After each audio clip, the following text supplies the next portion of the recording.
selamat malam semuanya.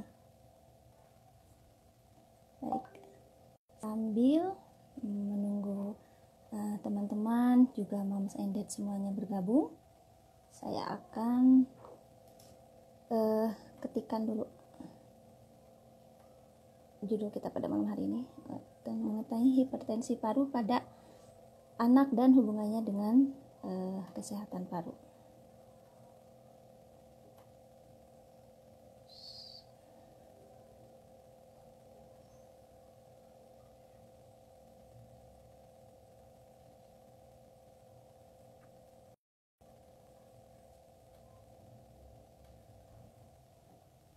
Ya, selamat malam semuanya. Ya, saat ini sudah banyak teman-teman yang bergabung.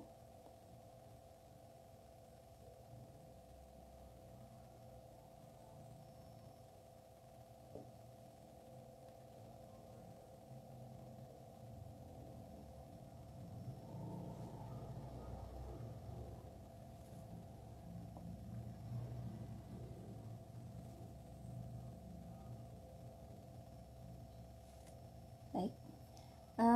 Assalamualaikum warahmatullahi wabarakatuh. Selamat malam semuanya, Moms and Dad, salam sejahtera. Senang sekali bisa bertemu di live Instagram Hipertensi Paru, berkolaborasi dengan Dokter Anakku ID. Hipertensi Paru merupakan akun ofisial dari Yayasan Hipertensi Paru Indonesia atau YHPI. YHPI atau Yayasan Hipertensi Paru Indonesia sendiri adalah merupakan komunitas pasien, keluarga, dan juga para dokter pemerhati hipertensi paru. Sedangkan Dokter Anakku ID adalah sebuah platform yang bergerak di bidang edukasi seputar kesehatan, nutrisi, serta tumbuh kembang bayi dan anak melalui konten-konten di Instagram, Facebook, dan website, serta webinar-webinar.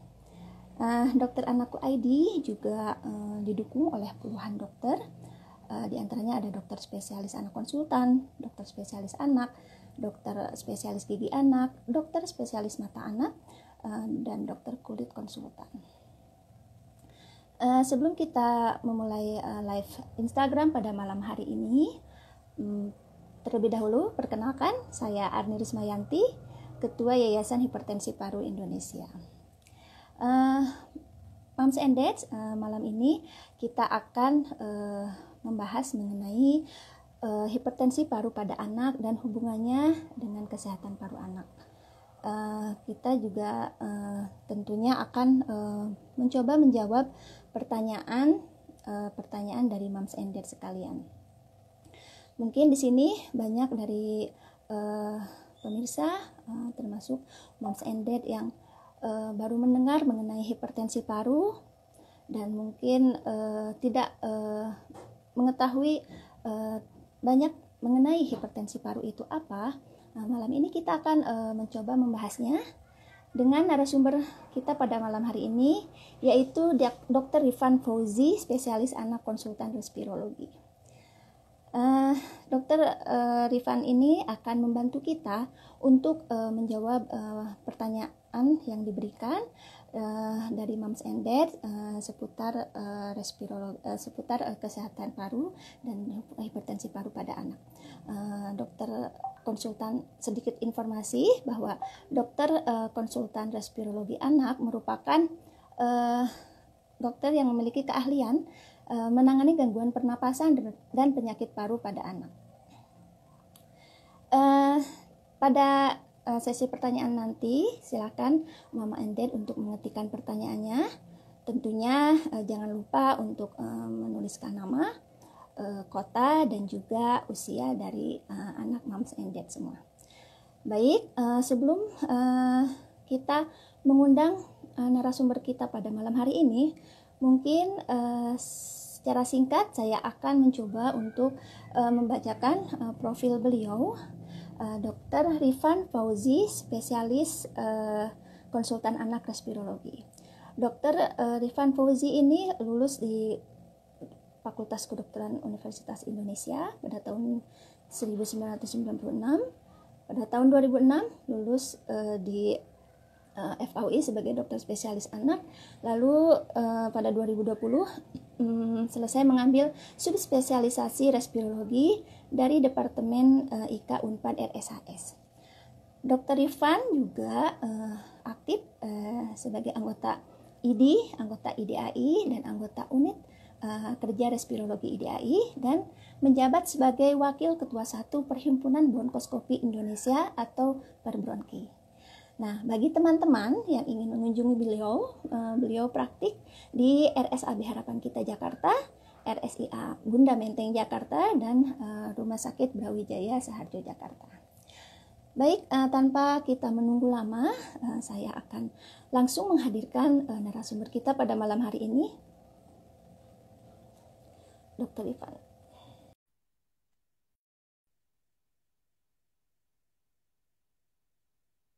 Ya, apakah Dr. Rifan sudah bergabung? Halo, Dr. Rifan, selamat malam. Selamat malam. Assalamualaikum, Dok. Waalaikumsalam warahmatullahi wabarakatuh. Apa kabar, Dok? Baik, alhamdulillah. Suara jelas? Jelas terdengar. Alhamdulillah, Dok. Baik, dokter, malam hari ini mungkin sesuai tema kita mengenai hipertensi paru pada anak dan hubungannya dengan kesehatan paru anak. Banyak teman-teman yang sudah memiliki pertanyaan, terutama teman-teman yang baru mendengar apa hipertensi paru nih. Kok bisa ya ada hipertensi di paru, terutama hipertensi paru pada anak. Nah, namun dokter, sebelum saya memulai ke sesi pertanyaan, mungkin dokter terlebih dahulu silakan jika ingin menyapa Moms and Dad semua di sini dan memberikan sedikit kata pembuka bagi teman-teman semua. Silahkan, dokter. Oke, terima kasih. Assalamualaikum warahmatullahi wabarakatuh. Selamat malam, Mom and Dad. Senang sekali bisa bergabung pada kesempatan malam hari ini, dan sangat apresiasi kepada Moms and Dads yang bergabung khusus untuk pertemuan kali ini, membahas hubungan atau pengaruh antara hipertensi pulmonal terhadap kesehatan paru pada anak, ya. Jadi kalau kita mungkin sebagian dari moms and dad sudah pernah mengenal atau membaca atau mengetahui mengenai hipertensi pulmonal atau pulmonary hypertension kalau bahasa Inggrisnya. Jadi seperti kata hipertensi, ya, itu menunjukkan bahwa adanya peningkatan tekanan darah, ya. Jadi hipertensi seperti hipertensi, tapi ini lebih bersifat tekanannya itu tinggi di pembuluh darah yang di daerah paru. Jadi dari arah jantung, di mana jantung itu mempunyai pembuluh darah atau arteri yang meninggalkan jantung menuju paru-paru. Ya. Nah, jadi tekanan di pembuluh darah itulah yang meningkat daripada normal karena satu dan lain hal penyebabnya. Jadi menyebabkan tekanan sangat tinggi, ya, nah, itu yang disebut sebagai hipertensi pulmonal, ya.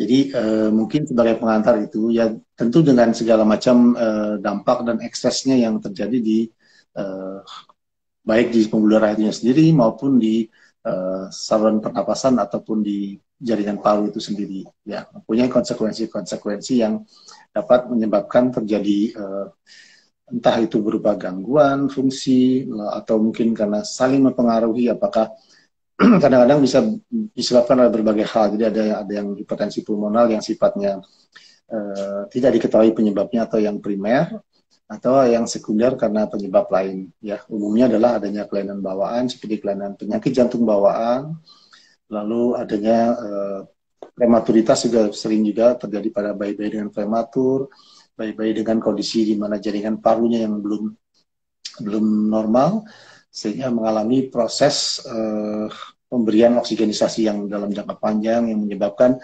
terjadinya perubahan struktur jaringan paru yang kita sebut sebagai bronchopulmonary dysplasia atau BPD, sehingga itu menyebabkan jaringan paru jadi lebih banyak jaringan ikatnya, sehingga menyebabkan pembuluh darah itu agak sulit untuk menembus daerah paru tersebut. Dan sebagai konsekuensinya tentunya jantung akan memompakan lebih dengan tekanan yang lebih tinggi. Nah, itu menyebabkan terjadinya hipertensi pulmonal ya. Atau penyakit-penyakit lain seperti pada beberapa kasus Down syndrome ya, atau bayi-bayi atau anak-anak yang mengalami infeksi paru yang berulang menyebabkan terjadinya peningkatan tekanan pembuluh darah di ke arah paru. Mungkin itu Mbak Ani yang bisa saya sampaikan. Ilmunya memang susah. Terima kasih dokter. Ya, ini lengkap sekali dari mulai pengertian sampai sebelum saya menanyakan penyebabnya, dokter sudah menjelaskan terlebih dahulu. Ya. Ini dari yang saya baca-baca juga kan memang penyebab dari hipertensi paru ini sangat banyak ya dokter ya. Ya, ada di antaranya tadi yang paling banyak adalah di kita ini di Indonesia dan di beberapa negara berkembang, bahwa penyebab hipertensi paru terbanyak itu adalah disebabkan oleh penyakit jantung bawaan. Ya, betul. Nah, baik. Dan sedangkan penyebab-penyebab lain yang terjadi biasanya terjadi pada anak itu apa ya dok, selain penyakit jantung bawaan tadi? Ya, jadi tadi sebagian sudah saya sampaikan, pada beberapa kondisi di mana bayi-bayi yang lahir dengan adanya kelainan-kelainan bawaan di saluran pernafasan, seperti misalkan adanya penyempitan ataupun tulang rawan ataupun laringomalacia atau airway malacia yang mulai dari laringomalacia, tracheomalacia yang ataupun bronchomalacia di pipa udara itu terjadi penyempitan yang sifatnya berat, itu seringkali menyebabkan bayi mudah terkena infeksi paru yang berulang. Nah, kalau infeksi paru atau radang paru atau pneumonia yang biasa sering kita sebut, kalau cuma satu kali kena, biasanya sih nggak terlalu bermasalah gitu ya. Setelah fase penyembuhan, biasanya dia akan membaik dan tidak terjadi efek samping ataupun gangguan lainnya. Tapi kalau terjadi secara berulang, infeksi paru berulang, suara saya jelas nggak ya, Mbak? Iya, iya. Ini dokter apa saya agak-agak terputus ya dok ya? Iya, suara saya jelas nggak atau terputus? Iya jelas dok, ya silakan dilanjutkan dok, silakan. Ya. Jadi kalau infeksi paru atau pneumonia yang berulang, itu juga tentu menyebabkan terjadinya perubahan struktur jaringan paru ataupun saluran pernafasan yang sifatnya akan berbeda dengan jaringan paru yang normal. Dan hampir sama mungkin, bukan hampir sama, tapi sehingga jaringan paru yang tidak normal itu akan menyebabkan, jadi kalau kita bandingkan meskipun tidak seperti yang secara tepat ya perbandingannya, kalau kulit kita kena infeksi itu seringkali kalau dalam fase penyembuhan itu akan muncul jaringan bekas luka atau scar ya, ataupun scar ataupun jaringan ikat gitu ya. Nah, kalau memang infeksi tersebut cuma sekali, umumnya tubuh akan merespon perbaikan jaringan kulit tersebut sehingga hampir sama dengan atau bahkan sama dengan kulit yang normal. Tapi kalau yang terjadi di paru, kalau dia terjadi berulang-ulang, tentunya juga pasti akan menyebabkan banyak masalah ya. Jadi jaringan parunya berubah, strukturnya berubah, sehingga menyebabkan terjadinya perubahan hemodinamik tekanan darah menuju paru. Yang lambat laun juga akan meningkatkan tekanannya, jadi menjadi hipertensi juga. Nah, kita tahu bahwa kalau kalau misalkan kita memerlukan suatu, misalkan kita selang gitu ya, selang air ya, kita memerlukan tekanan yang sangat tinggi, otomatis selang yang kita butuhkan adalah selang yang jauh lebih kuat supaya tidak pecah atau bocor di tengah jalan.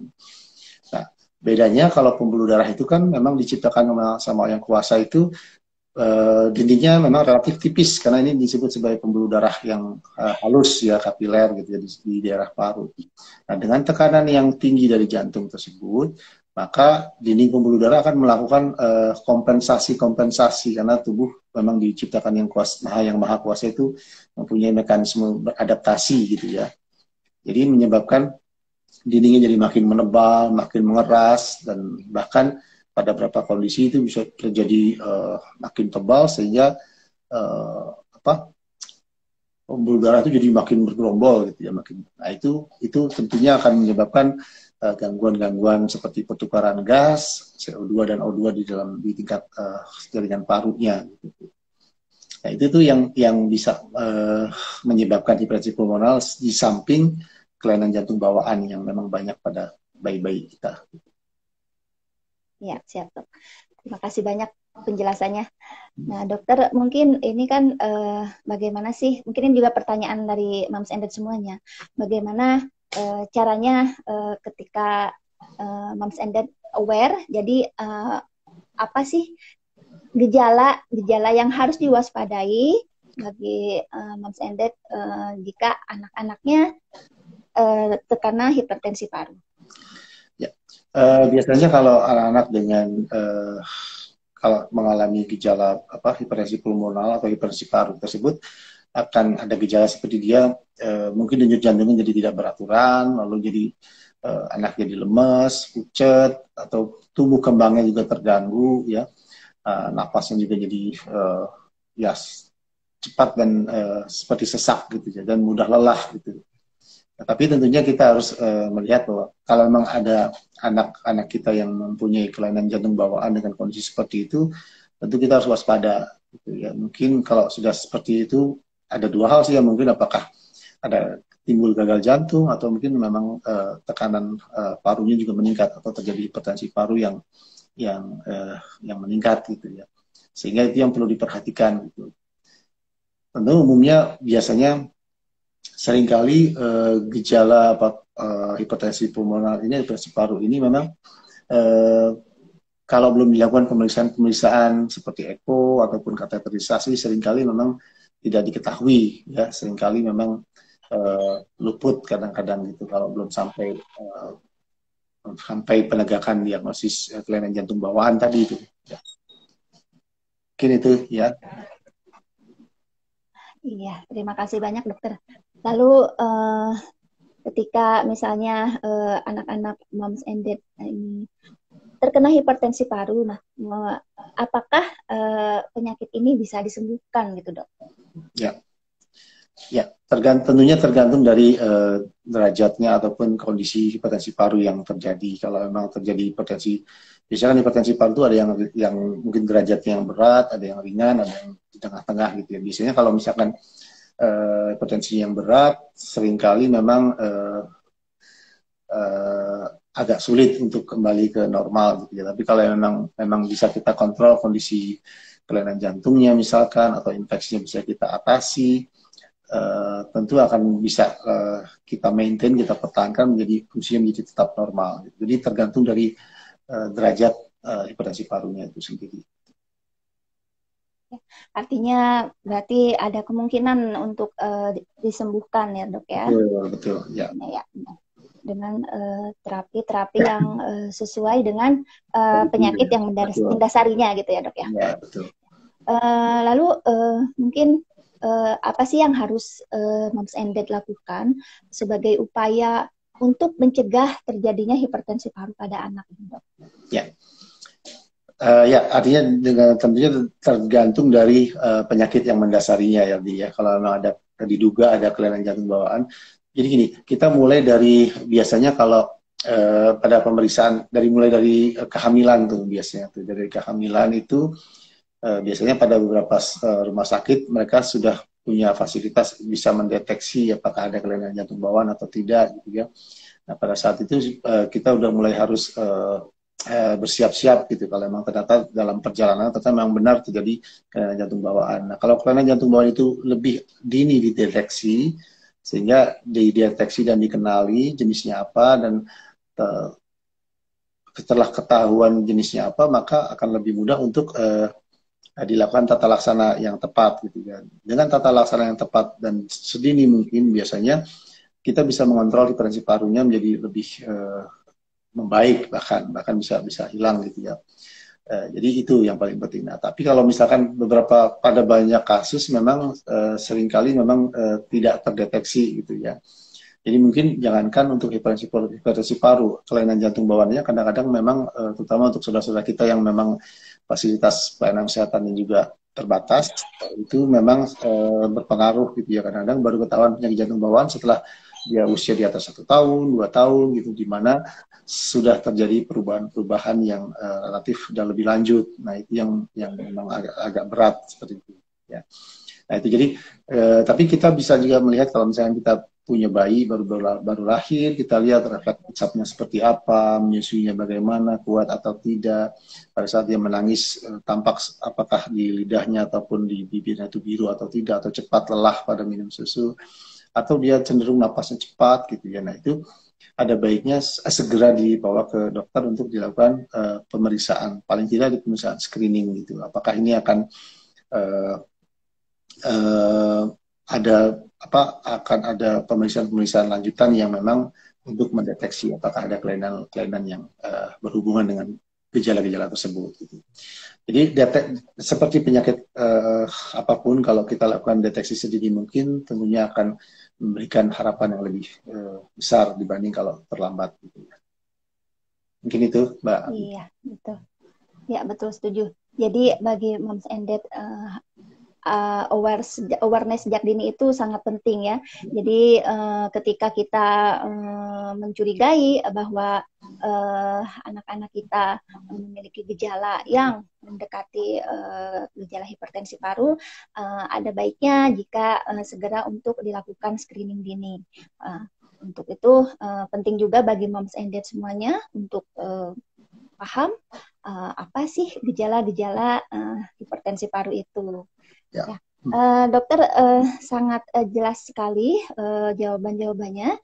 Kita lihat sudah ada beberapa pertanyaan, Dok, di kolom chat. Apa kita bacakan saja ya, Dok ya? Boleh, silakan. Dari ini tidak ada namanya. Dari akun HNT Jaja. Pertanyaannya, faktor apa bisa terjadi hipertensi paru? Apakah ada asma atau pneumonia? Silakan, dokter. Ya, pada kondisi-kondisi tertentu, asma yang memang tidak tertangani dengan baik, asma yang istilah kita tuh asma yang refrakter, asma yang tidak ditangani dengan optimal.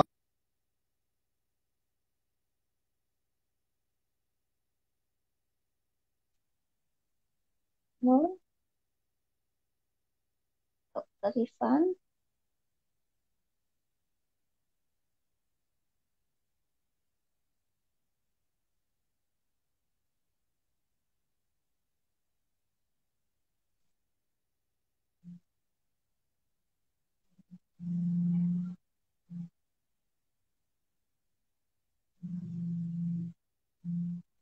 Oh, terputus. Baik, kita ajak bergabung lagi. Bentar ya.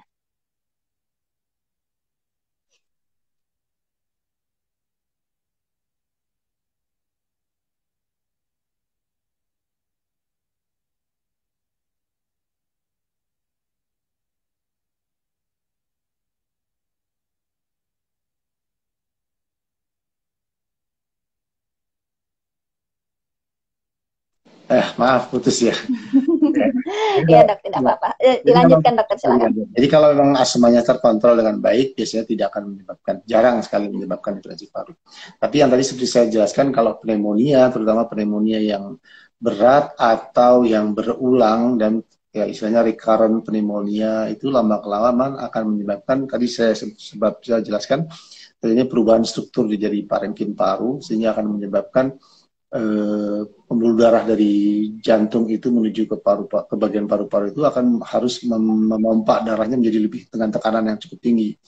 Nah, lama-kelamaan tentunya akan menyebabkan tekanan pembuluh darahnya akan makin meningkat dan akan terjadilah hipertensi paru. Gitu. Jadi pneumonia, kalau pneumonia yang simple pneumonia atau pneumonia yang itu cuma terjadi sekali aja, itu biasanya sih tidak memberikan dampak yang ke arah hipertensi paru ya gitu. Mungkin itu, Mbak Arni. Baik, semoga menjawab pertanyaannya ya.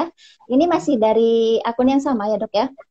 Pertanyaannya, apa yang dapat kita lakukan jika anak-anak terkena hipertensi paru untuk pertolongan pertama sebelum dibawa ke dokter? Silakan, Dok. Kalau biasanya kalau hipertensi paru itu memang umumnya memerlukan terapi tambahan ya, terapi obat-obatan seperti golongan pelebar pembuluh darah atau vasodilator, atau ada beberapa kondisi dia mungkin dengan inhalasi obat-obat tertentu gitu ya, atau ada obat-obatan terutama yang berhubungan dengan jantung. Ya, kalau untuk pertolongan pertama di rumah mungkin yang paling mungkin dilakukan adalah dengan memberikan oksigen biasanya sih kalau pada keadaan dia terjadi sesak nafas, anak mulai membiru, ya itu memberikan saja oksigen dulu pertama kali ya. Tentunya setelah itu harus segera dibawa ke rumah sakit karena kalau didiamkan takutnya lama-lama tekanannya makin lama makin meningkat, anaknya makin takutnya terjadi krisis hipertensi, jadi makin memburuk, terjadi makin memburuk dan bahkan bisa lebih fatal gitu ya. Pertolongan pertama mungkin ya dengan pemberian oksigenisasi dulu. Kalau memang ada obat-obatan yang harus dikonsumsi, berikan dulu obat-obat yang biasa dikonsumsi. Kalau misalkan dirasa tidak respon dengan baik, maka sebaiknya segera dibawa ke rumah sakit yang terdekat. Ya. Anak-anak itu dibawa ke sana gitu ya. Ini di rumah ya dok ya? Ya. Harus dengan penanganan dari ahli, yaitu dokter-dokter, terutama dokter spesialis jantung dan spesialis anak buat anak-anak ya dok ya? Ya, jantung anak dan bagi moms and dad semuanya, jika masih memiliki pertanyaan seputar topik kita pada malam hari ini, yaitu mengenai hipertensi paru pada anak dan hubungannya dengan penyakit kesehatan paru dan hubungannya dengan kesehatan paru, silakan untuk mengetikkannya di kolom chat atau kolom pertanyaan. Jangan lupa untuk menyebutkan nama, kota, dan juga usia anak. Kita lanjutkan untuk menjawab pertanyaan di kolom chat ya dok ya. Yeah. Di sini ada dari Bunda Gita Sapitri. Pertanyaannya, anak saya riwayat PJB sudah ditutup. Waktu itu dokter bedahnya bilang ada pH sekunder. Apakah kelak pH sekunder ini akan muncul saat ada tindakan operasi lain atau hilang? Silahkan dokter. Ya, biasanya pH sekunder itu pH yang memang hipertensi paru yang memang dikenal ada penyebab lainnya. Jadi sudah diketahui penyebabnya. Nah, penyebabnya itu kalau sudah dikoreksi, biasanya sih dia akan relief gitu ya, akan membaik gitu ya, bahkan bisa kembali normal gitu ya. Tapi memang yang perlu diperhatikan adalah ya, anak-anak itu meskipun sudah misalkan dengan kelainan jantung bawaan sudah dikoreksi gitu ya, jangan sampai terjadi infeksi paru yang tadi saya sampaikan, tuh infeksi paru yang berulang, tertular penyakit dan lain sebagainya ya. Sehingga itu akan timbul lagi hipertensi paru yang sekunder lagi karena infeksi paru yang berulang tadi gitu ya. Dan memang pola hidup bersih dan sehat lah tetap harus dilakukan oleh para moms and dads untuk mencegah supaya tidak terjadi penularan penyakit yang akan memperberat kondisi si kecil gitu. Mungkin itu Mbak Arni. Ya, berkaitan dengan topik kita ini mengenai kesehatan paru anak. Apakah kondisi lingkungan seperti pencemaran asap termasuk sebagai anak yang lingkungan yang sebagai perokok pasif gitu ya, itu ada pengaruhnya juga dok? Iya. Dalam kondisi anak-anak yang sehat pun asap rokok itu berpengaruh buruk untuk kesehatan respirasi atau kesehatan pernapasan anak juga. Karena kita bicarakan tanpa memandang apakah anak itu mempunyai keturunan alergi ataupun bakat alergi, asap rokok itu akan bersifat iritatif terhadap saluran pernapasan, jadi mulai dari hidung sampai ke saluran napas ke parunya, ke bagian parunya, sehingga pertama tentunya bisa menyebabkan terjadinya apakah rangsangan itu bisa jadi membuat dia batuk-batuk dan lain sebagainya. Kalau anak itu memang ada alergi atau alergi di saluran pernapasan seperti asma, itu sangat bisa membuat asmanya kambuh. Ya, itu. Lalu yang berikutnya adalah Kalau anak-anak yang sering terpapar atau expose dengan asap rokok ya, itu uh, asap rokok itu akan menyebabkan dinding saluran pernapasan yang ada di dalam tubuh anak itu akan menjadi rusak, ya, berpotensi merusak dinding saluran pernapasan. Nah, dinding saluran pernapasan yang rusak itu adalah sama dengan kita seperti punya rumah tapi pagarnya atau pintunya jebol gitu ya. Jadi artinya rumah itu akan mudah dimasuki oleh ya orang-orang yang jahat misalkan katakan. Dalam hal ini adalah ya kuman misalkan itu. Karena kita kan bernafas dalam udara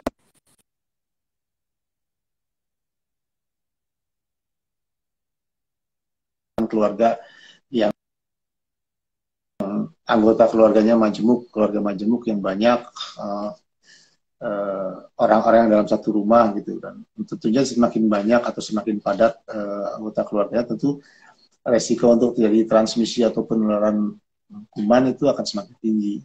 Ditambah dengan paparan asap rokok yang istilahnya bombastis gitu ya, maka akan timbul gejala seperti mudah terjadi gejala batuk pilek, infeksi saluran pernapasan dan lain sebagainya.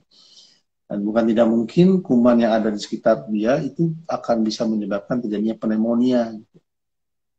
Nah, hanya yang paling, apalagi kalau misalkan anaknya, mohon maaf, misalkan status gizinya kurang baik, gizi kurang, atau bahkan gizi buruk, atau ada kelainan-kelainan bawaan seperti penyakit jantung bawaan, atau ada sindrom-sindrom seperti sindrom Down, itu akan menyebabkan gejala-gejala yang akan lebih mudah terjadi, gejala-gejala perburukan ataupun gangguan pada saluran pernapasan anak.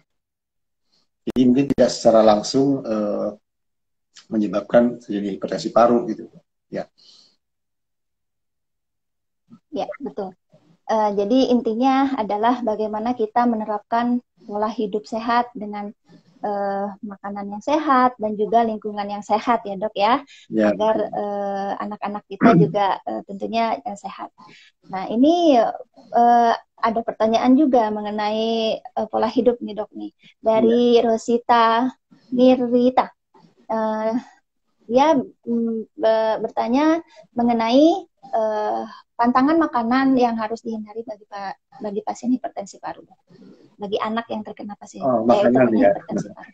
Kalau makanan sih mungkin tidak ada yang spesifik yang harus dihindari sih ya. Jadi sebetulnya kalau dia tidak ada alergi ataupun tidak ada kontraindikasi, dia nggak boleh makan ini makan itu misalkan, sebetulnya tidak ada masalah gitu ya. Silakan dikonsumsi. Tapi yang paling penting adalah komposisi zat gizinya tuh terpenuhi dengan jenis makanan itu untuk bayi, untuk anak-anak ya. Jadi tidak sembarangan memberikan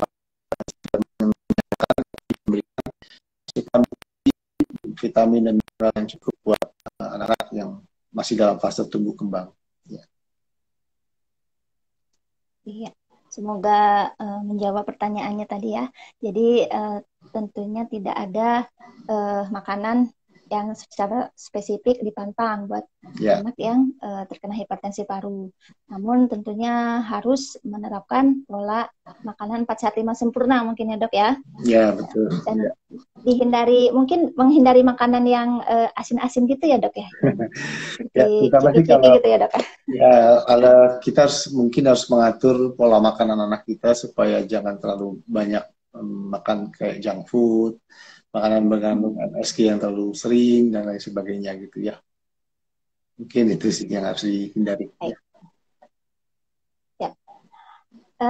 Melanjutkan ke pertanyaan selanjutnya dok dari Azahra Aurelia 09. Dok, salah satu penyebab PH atau hipertensi paru pada anak sering terkena infeksi paru. Dan untuk pencegahan biar tidak terkena hipertensi paru itu seperti apa? Silakan dok. Ya, kalau hipertensi paru yang mungkin sekunder ya disebabkan oleh infeksi paru yang berulang, tentunya kita pertama ya harus memberikan asupan nutrisi yang cukup kepada anak-anak kita supaya dengan nutrisi yang cukup status gizinya akan baik, sehingga diharapkan dengan terpenuhinya nutrisi tersebut sistem imun kekebalan si kecil akan tetap baik. Plus imunisasi ya, imunisasi harus dilengkapi supaya anak tuh mempunyai kekebalan yang bisa menghindarkan dia dari penularan penyakit yang bisa menyebabkan infeksi paru. Ya, banyak ya, mulai dari DPT, campak, HIV, pneumokokus, ya, dan yang tadi ya kita bicarakan berbusa-busa tadi itu pola hidup bersih dan sehat gitu ya. Jadi kalau misalkan ada yang sakit, ya sebetulnya pandemi ini kan mengajarkan kita untuk mengingat kembali pola hidup bersih dan sehat. Jadi kalau zaman dulu tuh di puskesmas tuh banyak tuh poster-poster poster-poster tentang PHBS. Kemarin pas di awal-awal pandemi kan tuh PHBS tuh sangat-sangat dianjurkan sekali ya di blow up kembali, bahwa ternyata memang dari dulu di puskesmas waktu saya masih dokter umum juga pola hidup bersih dan sehat itu yang paling penting.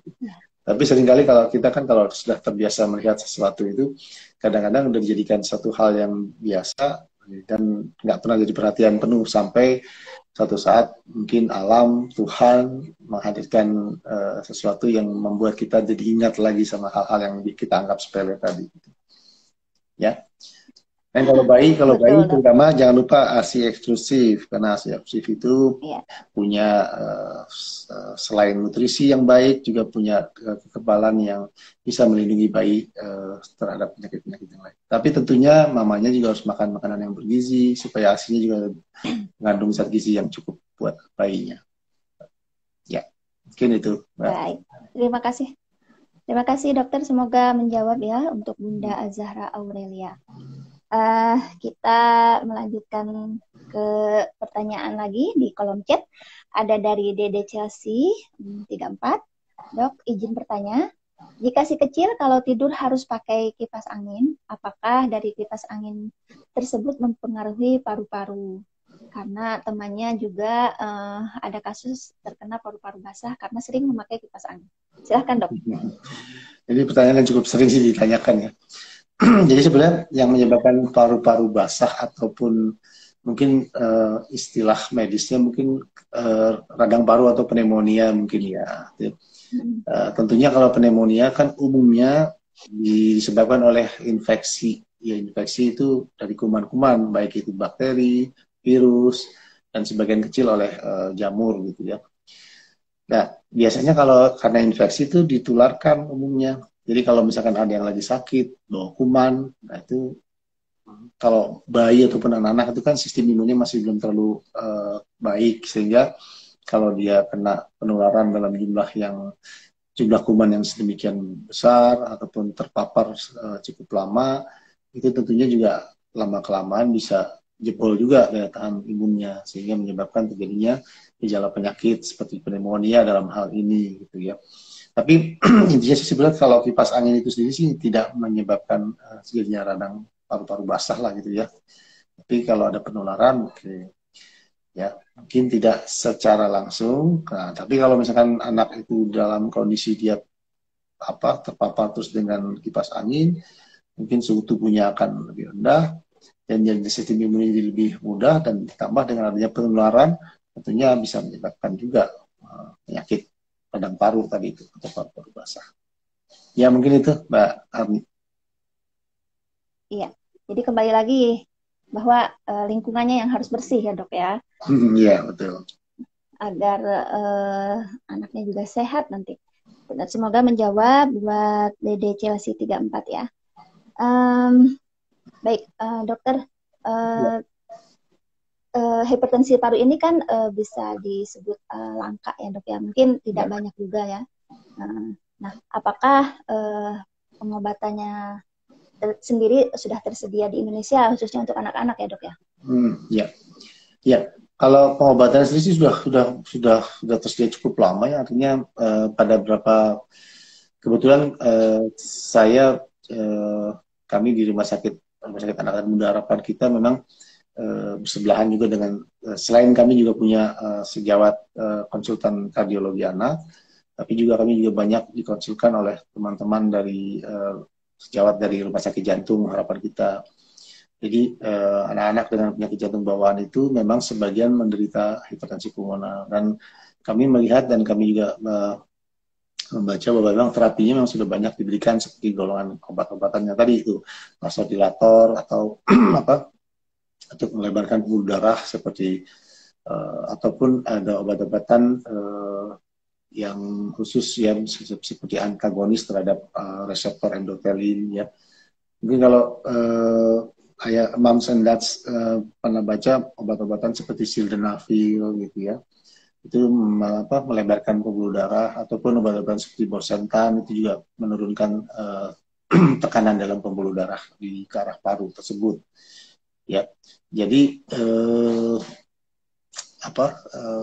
obat-obatan sudah tersedia di Indonesia, dan sebagian seperti sildenafil pun rasanya nggak mahal ya, kan sekarang BPJS juga di cover oleh BPJS ya. Dan terapi-terapi lainnya mungkin ada ya, di Indonesia ada sih, insya Allah ada sih ya.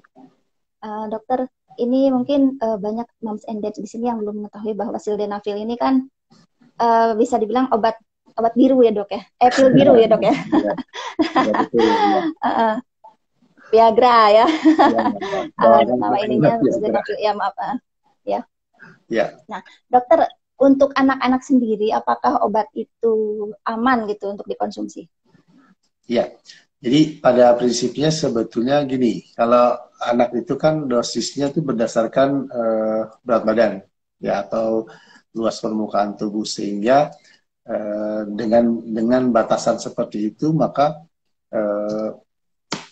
sebagian besar itu tidak, hampir semua itu tidak menimbulkan efek yang berat gitu ya, dan aman saja gitu. Jadi memang idealnya sih harus terus pemantauan. Jadi biar obat apapun sebetulnya juga kalau kita berikan apalagi dalam jangka panjang, tentu harus kita lakukan pemantauan apakah ada efek samping tertentu gitu ya. Biasanya sih kalau sildenafil itu yang saya tahu biasanya kadang-kadang bisa menyebabkan kayak kemerahan, flushing, ataupun karena dia kan sifatnya melebarkan pembuluh darah, dan bisa terjadi kayak kalau anak yang lebih besar mungkin bisa mengeluh kayak pusing atau anak jadi rewel gitu ya. Jadi itu sebagian yang memang paling sering, tapi umumnya sih atau kalau anak-anak yang lebih besar mungkin bisa melihat terjadi kayak hypersensitif terhadap cahaya gitu, atau gambaran pandangan jadi lebih buram gitu ya, jadi blur gitu. Tapi sebagian besar efek samping itu sih jarang terjadi ya. Kalau dari pengalaman kami di rumah sakit, efek samping tersebut sih relatif tidak terjadi yang mengkhawatirkan. Baik, jelas sekali ya dok ya penjelasannya, terima kasih banyak. Saya akan kembali membacakan pertanyaan di kolom pertanyaan. Ada pertanyaan mengenai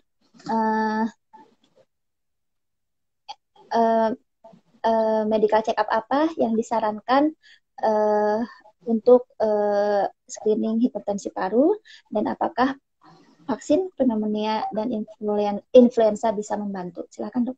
Iya.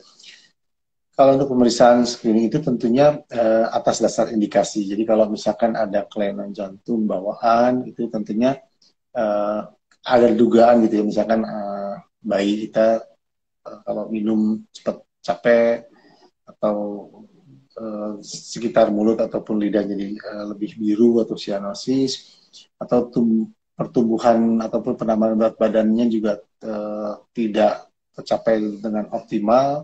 Selain kita menyingkirkan adanya penyebab-penyebab infeksi seperti kalau di Indonesia kan masih endemis seperti TBC gitu ya, atau infeksi saluran kemih, kita juga harus melihat, dokter biasanya akan melakukan pemeriksaan dengan stetoskop yang pertama kali itu mendengar apakah ada suara bising jantung ya, jadi jantungnya jadi ada suara bising.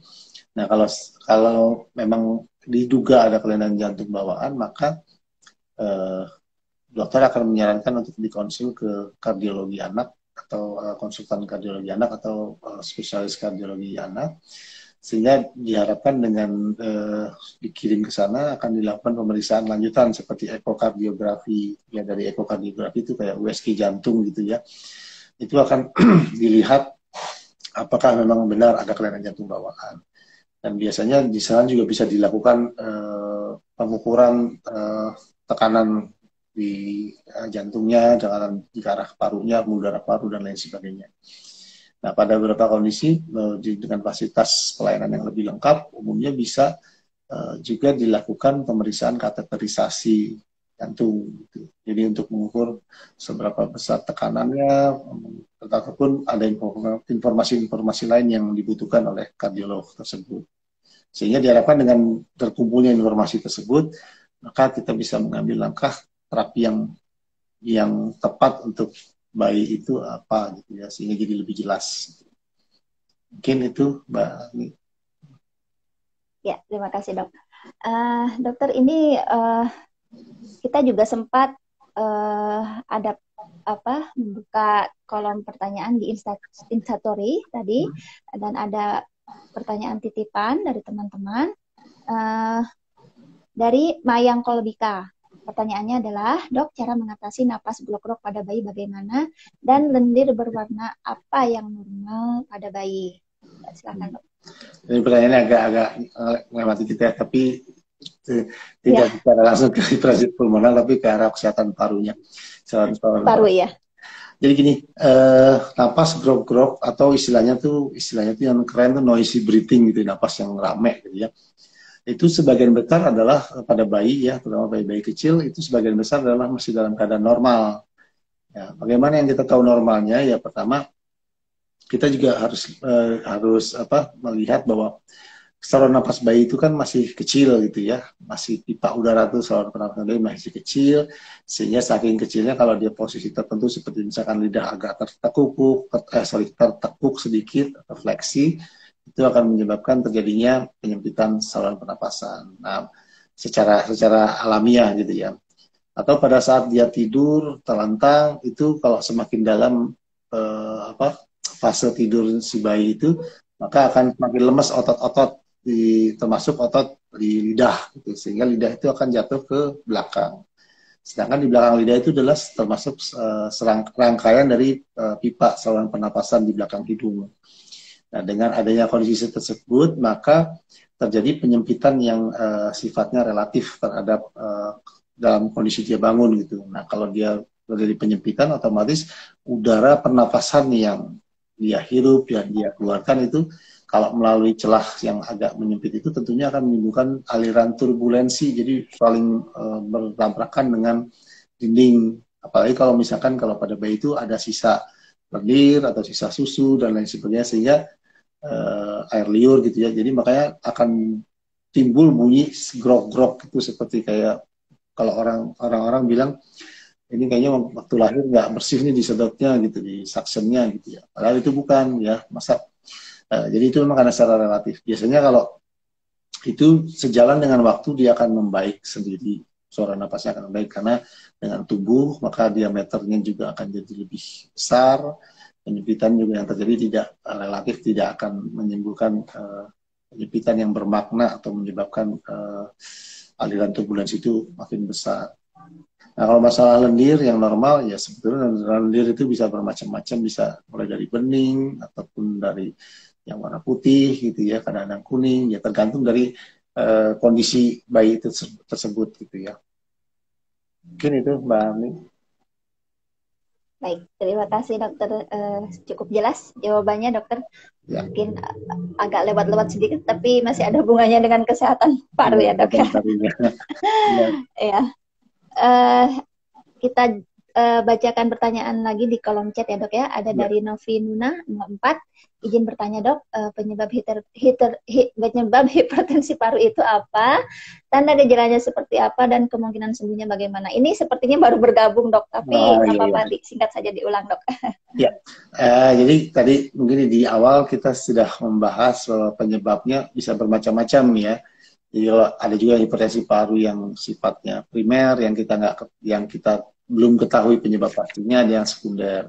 Dan umumnya biasanya kalau yang sekunder itu biasanya mengikuti pada bayi-bayi yang memiliki kelainan penyakit jantung bawaan atau bayi-bayi yang prematur yang mengalami perawatan yang cukup panjang, pemberian oksigen yang cukup panjang, cukup lama dalam konsentrasi yang cukup tinggi sehingga menyebabkan terjadinya perubahan struktur jaringan paru.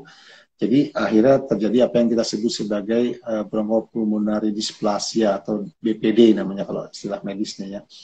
Nah itu bisa menyebabkan tekanan makin tinggi atau bayi-bayi dengan sindrom-sindrom tertentu seperti ada dengan sindrom Down ataupun sindrom Down yang disertai dengan penyakit jantung bawaan itu memang bisa terjadi hipertensi paru. Atau juga bayi-bayi ataupun anak-anak yang mengalami infeksi paru berulang atau pneumonia berulang, tentunya itu bisa juga menyebabkan hipertensi paru yang sekunder. Mungkin itu ya. Tanda gejalanya seperti apa dok tadi? Oh ya, tanda gejalanya ya kalau kita lihat bayi ataupun anak itu jadi lebih lemas, kadang-kadang jadi lebih biru gitu ya di sekitar mulut ataupun lidahnya. Pertumbuhannya juga terganggu ataupun anak napasnya jadi lebih cepat atau sesak napas tuh. Ya. Gejalanya memang tidak ada yang secara benar ya, tapi memang kalau kita punya anak atau bayi dengan penyakit jantung bawaan, kalau ada timbul gejala seperti itu, maka kita harus curiga salah satunya adalah terjadinya peningkatan tekanan parunya atau pembuluh darah paru atau hipertensi paru. Ya. Ya. Dan kemungkinan sembuhnya bagaimana nih dok? Ya, jadi kemungkinan sembuhnya tentunya tergantung dari umumnya kalau kita ketemukan atau kita bisa identifikasi secara dini, tentunya akan jadi lebih mudah untuk hasilnya akan lebih baik dibanding kalau kita belakangan tahunnya gitu ya terjadi hipertensi paru. Jadi yang paling penting adalah deteksi dini. Tapi juga kita lihat juga kalau penyebabnya adalah misalkan ada kelainan jantung bawaannya yang menyebabkan terjadi hipertensi paru, apabila sudah dilakukan koreksi misalkan dengan pembedahan gitu ya, dengan pembedahan di jantungnya, pada sebagian memang bisa memulihkan kembali tekanan ke arah parunya tersebut sehingga hipertensi parunya bisa terkoreksi ataupun membaik ya. Baik, terima kasih dokter untuk penjelasannya. Bagi teman-teman yang baru saja bergabung malam ini, kita mengangkat topik mengenai hipertensi paru pada anak dan hubungannya dengan kesehatan paru. Nah, kita mengundang narasumber Dr. Rifan Puji, spesialis anak konsultan respirologi, yaitu ahli pernapasan anak ya dok ya. Nah, bagi Moms and Dad yang masih memiliki pertanyaan seputar topik kita pada malam hari ini, silakan untuk mengetikkannya di kolom pertanyaan ataupun kolom chat. Jangan lupa untuk menuliskan nama. Baik, ini saya akan masih banyak pertanyaan sebetulnya nih dok, ada di kolom pertanyaan. Saya izin bacakan. Dok, apakah sebentar. Dok, faktor penyebab lain selain resiko ini putus-putus ya pertanyaannya. Ini sudah dijawab ternyata dok tadi. Masih pertanyaannya masih serupa. Kita akan bacakan saja titipan pertanyaan. Di sini ada dari Tian Pin. Pertanyaannya adalah, dokter, anak saya umur 10 bulan, cek darah LED tinggi, 3 bulan terakhir naik BB 200 gram. Haruskah dites paru, dok? Silakan, dok. Iya. Tadi apa berat badan? Berat badan naik 200 gram. Umurnya berapa ya bayi? Umurnya 10 bulan. Oh, 10 bulan. Ya, tentu kita harus lihat dulu secara keseluruhan. Jadi kenaikan berat badan kalau dia 10 bulan tapi sudah 10 kilo, 200 gram tentunya juga bagus ya. Jadi kita lihat berat badan aktual, lalu kita lihat juga perkembangan berat badan setiap bulannya secara berkala. Kita lihat apakah trennya itu ada kenaikan sesuai dengan kurva atau grafik pertumbuhan badan yang normal.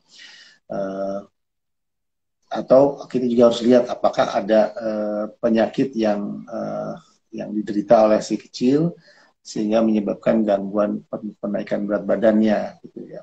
Tentunya kalau bayi itu kan kalau sakit cenderung berat badannya akan tertahan, bahkan akan cenderung turun gitu loh. Nanti kalau sudah mulai sembuh, fase pemulihan, dia akan kembali lagi misalkan nafsu makan yang membaik ya, lalu perlahan-lahan nanti berat badannya akan kembali normal. Nah, kalau kesehatan parunya, apakah pemeriksaan paru dan lain sebagainya perlu diperiksa, tentunya tergantung indikasi. Jadi kalau memang dia yang mungkin yang dimaksud adalah lebih ke arah mungkin infeksi paru karena TBC kali ya, tuberkulosis gitu ya.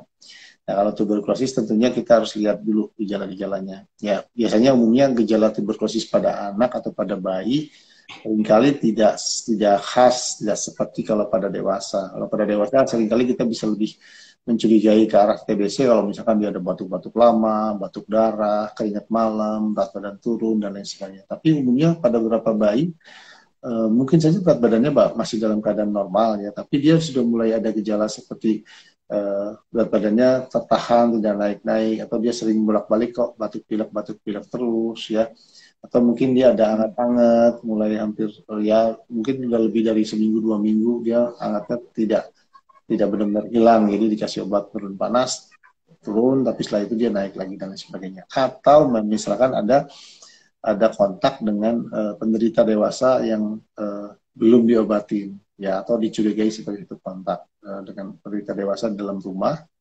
maka tentunya kita harus melakukan lebih proaktif untuk melakukan pemeriksaan screening. Misalkan pada beberapa kondisi ya kita harus ada scoringnya tuh, kalau di DAI punya scoring untuk TBC anak tuh, meliputi berat badannya, kontaknya, kalau perlu dilakukan tes mantuk atau tes uji tuberkulin untuk melihat apakah ada infeksi atau tidak.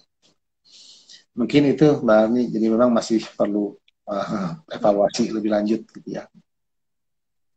Terima kasih dokter, semoga menjawab untuk Bunda Kian Fin ya. Ini ada pertanyaan lagi dok, cukup bagus mengenai hipertensi paru dari Indah Casabrina Manaf. Dok, orang tua dengan hipertensi paru primer apa menurun ke anak dok? Silakan. Ya, pada beberapa kondisi memang ada tuh hipertensi primer tuh yang memang diturunkan gitu ya. Cuman pada anak, tetapi probabilitasnya apakah pada anak akan muncul, saya terus terang belum membaca lebih lanjut apakah seberapa persentasenya, apakah pasti akan ada gitu. Jadi seringkali memang bisa saja sih menurun gitu ya, tapi bisa juga enggak gitu. Tapi mungkin nanti ini PR saya juga, saya akan coba cari itunya ya. Tapi ini karena kalau hipertensi paru itu biasanya, kalau yang primer itu biasanya sih lebih ke arah masalah kardiologinya dibanding masalah respirasinya gitu. Jadi mungkin perlu peninjauan khusus ataupun pendapat dari ahli kardiologi anak. Kalau saya mungkin tidak kompeten untuk mengevaluasi, menganalisis ini. Tapi bisa terjadi karena jadi ada yang namanya inheritance gitu ya. Tapi mungkin saya perlu baca banyak lagi. Pertanyaannya memang terlalu bagus, jawabannya susah jadi. Baik, terima kasih dokter. Tidak apa-apa. Kita lanjutkan ke pertanyaan lainnya. Ada dari Alira JR21.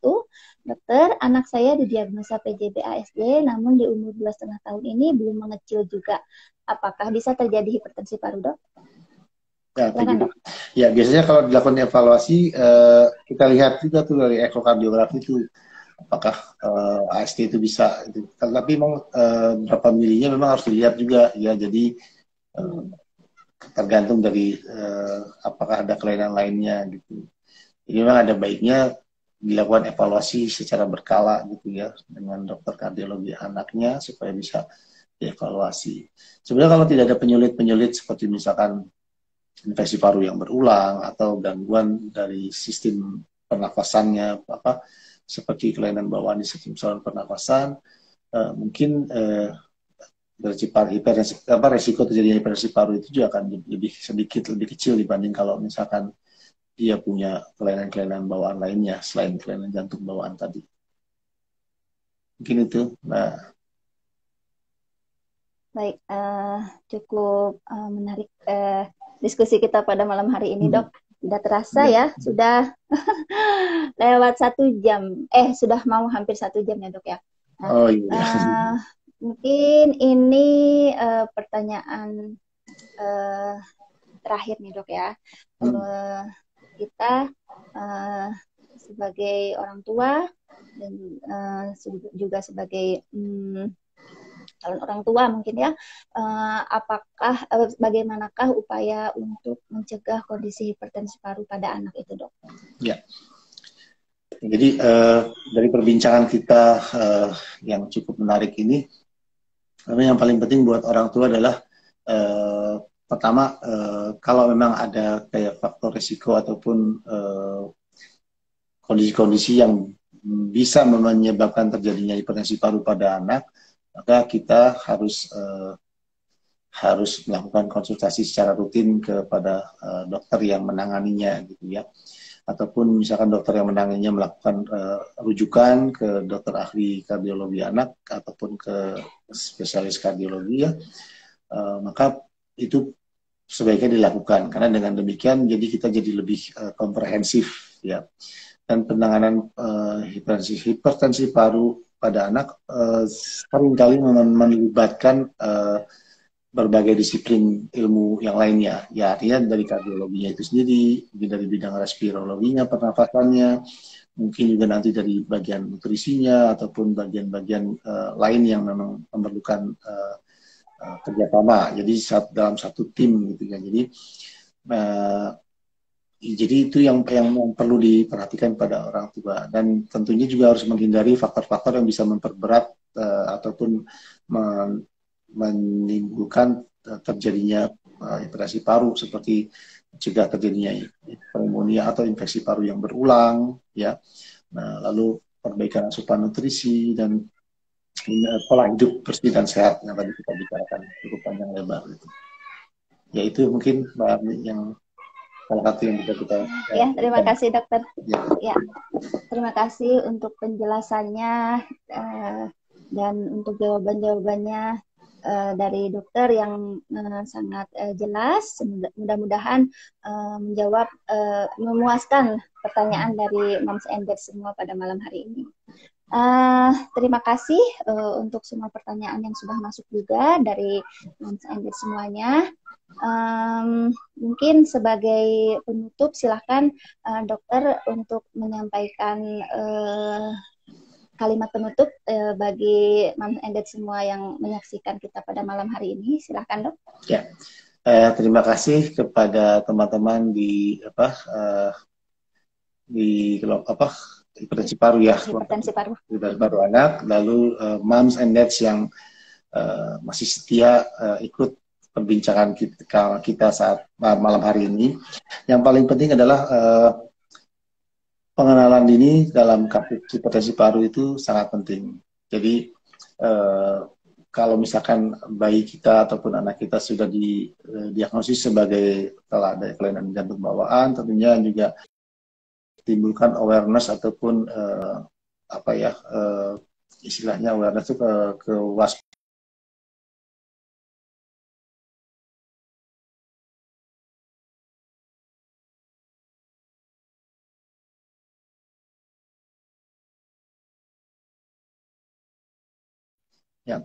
yang menangani si kecil gitu ya.